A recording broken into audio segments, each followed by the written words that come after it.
I never made it, but I know what it takes. I'm motivated. Hello दोस्तों, welcome to the channel easy medical study. आज हम इस video में बात करेंगे स्टमक के बारे में, लेकिन उससे पहले फ्रेंड्स यार चैनल को सब्सक्राइब तो कर दो यार, क्योंकि यार मैं भी आपकी हेल्प कर ही रहा हूँ, मेहनत भी कर रहा हूँ वीडियो बनाने में, तो यार थोड़ा सा हेल्प तो आप भी कर सकते हो मेरा। तो चलिए शुरू करते हैं स्टमक के बारे में। तो दोस्तों, स्टमक हमारे बॉडी का बहुत ही इंपॉर्टेंट ऑर्गन है। यहाँ पे फूड का डाइजेशन होता है, हमारे बॉडी को फूड के थ्रू एनर्जी मिलती है, मेटाबॉलिज्म होता है, फूड का ब्रेकडाउन होता है, मतलब बहुत ढेर सारी चीज़ें हैं। ठीक है, तो हम सबसे पहले जानेंगे एनाटॉमिकल पार्ट के फंक्शंस के बारे में, फिर उसके बाद हम जानेंगे फिजियोलॉजी और उसके पैथोलॉजी के बारे में। ठीक है, तो शुरू करते हैं। तो सबसे पहला पार्ट है कार्डिया। कार्डिया प्रेजेंट होता है स्टमक और ईसोफेगस के बीच में। ठीक है, अब इस पे एक रिंग प्रेजेंट होता है जिसका नाम है स्पिंस्टर। रिंग मसल होता है वो, जिसका नाम है स्पिंस्टर। इसका काम क्या होता है? कार्डिया का काम होता है कि फूड को प्रिवेंट करता है वापस ईसोफेगस में जाने से। ठीक है, अब उसके नीचे नेक्स्ट पार्ट आता है फंडस। अब फंडस का काम क्या होता है? जब हमारे स्टमक में फूड का डाइजेशन होता है, उसमें से जो अनडाइजेस्टेड फूड जो बचा होता है वो यहाँ पे आके स्टोर होता है, और डाइजेशन के टाइम पे जो गैसेस रिलीज होते हैं वो इसी फंडस में ही स्टोर हुए रहते हैं। तो जब भी आप एक्सरेज वगैरह में आप देखोगे ना, तो गैस बबल्स हमेशा आपको यहाँ पे इस एरिया में हमेशा आपको दिखाई देंगे। ठीक है, अब नेक्स्ट पार्ट आता है बॉडी। बॉडी का मेन काम होता है फूड का डाइजेशन कराना और टेम्पररी टाइम के लिए, कुछ टेम्पररी वक्त के लिए फूड को स्टोर करना। ठीक है, और दूसरा काम क्या होता है? दूसरा काम होता है कि यहाँ पे एंजाइम्स का सिक्रीशन होता है और एसिड्स का भी सिक्रीशन होता है। ठीक है, तो ये तीन मेन काम है बॉडी के। अब नेक्स्ट पार्ट है एंट्रम। एंट्रम का काम होता है जब भी ये पार्ट फूड के कांटेक्ट में आता है तो ये हार्मोन रिलीज करता है जिसका नाम है गैस्ट्रिन। और एक बात ज़रूर ये ध्यान में रखिएगा कि यहाँ पे एसिड का सिक्रीशन, एसिड का रिलीज बिल्कुल नहीं होता है। ठीक है, अब हम आते हैं नेक्स्ट पार्ट पे जिसका नाम है पाइलोरस। पाइलोरस का काम होता है बिल्कुल जैसे कार्डिया था वैसे ही पाइलोरस है। पाइलोरस का काम होता है इंटेस्टाइनल के किसी भी कंटेंट को वापस स्टमक में एंटर नहीं होने देने का।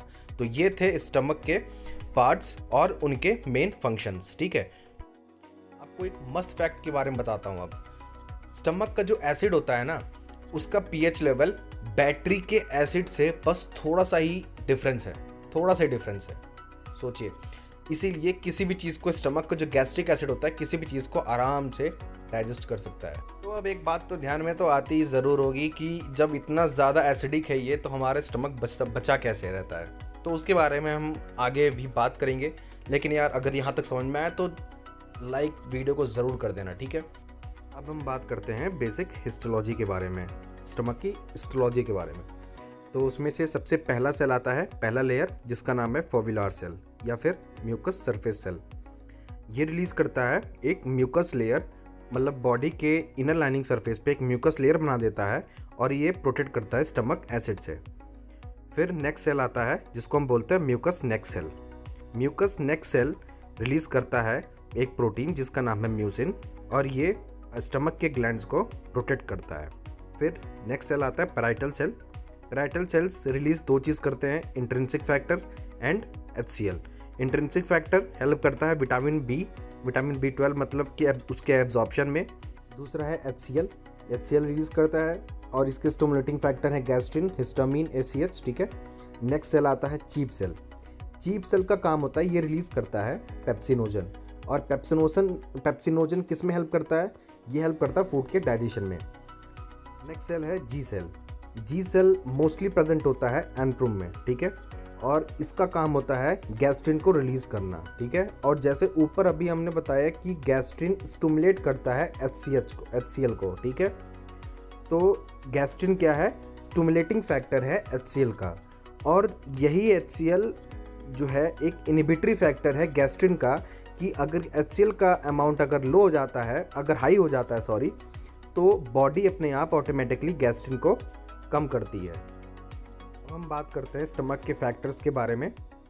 एक होता है डैमेजिंग फैक्टर और एक होता है स्टमक का प्रोटेक्टिव फैक्टर। ठीक है, हम यहाँ पे बात करेंगे पैथोलॉजी एंड फिजियोलॉजिकल इंफॉर्मेटिव में।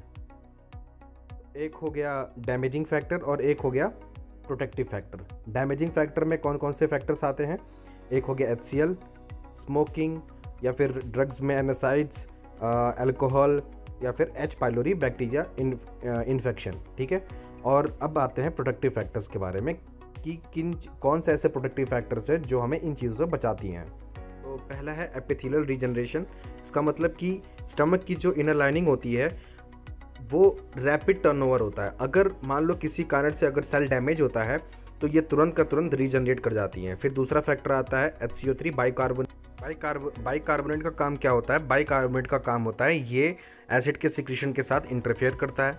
अब मान लीजिए कि अगर कोई ऐसी सिचुएशन आ गई है जिसमें एक इंडिविजुअल की किडनी काम नहीं कर रही है तो नाइट्रोजनस वेस्ट इकट्ठा होगा, तो मतलब कि यूरिया ब्लड में इंक्रीज़ होगा। तो ये यूरिया इंटरफियर डायरेक्टली करता है बाइकार्बोनेट से और ये बाइकार्बोनेट को काम करने नहीं देता है। बात करते हैं अगर म्यूकस लेयर की, तो म्यूकस लेयर जैसा कि आपको बताया था हमने कि म्यूकस लेयर इनर लाइनिंग पे पूरा एक लेयर बना देता है और ये हेल्प करता है एसिड से बचाने में हमारे स्टमक को। फिर नेक्स्ट आता है प्रोस्टाग्लैंडिन्स। प्रोस्टाग्लैंडिन्स ये इनहिबिटरी फैक्टर्स हैं फॉर एसिड और ये वैसोडाइलेटरी होता है जो कि हेल्प करता है अच्छे तरीके से ब्लड फ्लो में और जिसकी वजह से एपिथेलियल का रीजनरेशन और अच्छी तरीके से होता है। Increases the number of bicarbonate, फिर म्यूकस सिक्रेशन को इंक्रीज़ करता है, ठीक है। अगर हम बात कर रहे हैं प्रोस्टाग्लैंडिन्स की, तो जैसे कि आपको अगर पता हो कि एराकिडोनिक एसिड के ऊपर जब कॉक्स एंजाइम जब लगता है तो हमें प्रोस्टाग्लैंडिन बन के तैयार होता है। अब अगर मान लीजिए किसी सिचुएशन की वजह से अगर कॉक्स एंजाइम इनहिबिट हो जाता है, और ये किसकी वजह से मोस्टली इनहिबिट होता है? एनासाइड्स की वजह से। अगर किसी पेशेंट्स को अगर हम दे रहे हैं non steroidal anti inflammatory drugs हम लगातार दे रहे हैं तो उसकी वजह से कॉक्स एंजाइम इनहिबिट होता है, जिसकी वजह से हमें प्रोस्टाग्लैंडिन की सिक्रीशन कम हो जाती है और उसकी वजह से क्या हो जाता है? Gastric mucosal damage. समझ गए? किसकी वजह से म्यूकोजल डैमेज होगा? हेलिकोबैक्टर पाइलोरी की वजह से। हेलिकोबैक्टर पाइलोरी क्या करता है? इसके इन्फेक्शन की वजह से HCl का कॉन्सेंट्रेशन इंक्रीज हो जाता है, जिसकी वजह से गैस्ट्रिक म्यूकोजल डैमेज हो जाता है। समझ गए? सो अब हम एक बार ज़रा हम रिपीट कर लेते हैं। 2 factors, damaging and protective factors. Damaging factor कौन कौन से? Mostly HCl, smoking, NSAIDs, alcohol, Helicobacter pylori and अब उसको बचाने के लिए क्या फैक्टर्स प्रेजेंट होते हैं? Epithelial regeneration, bicarbonates, mucus layer and prostaglandins.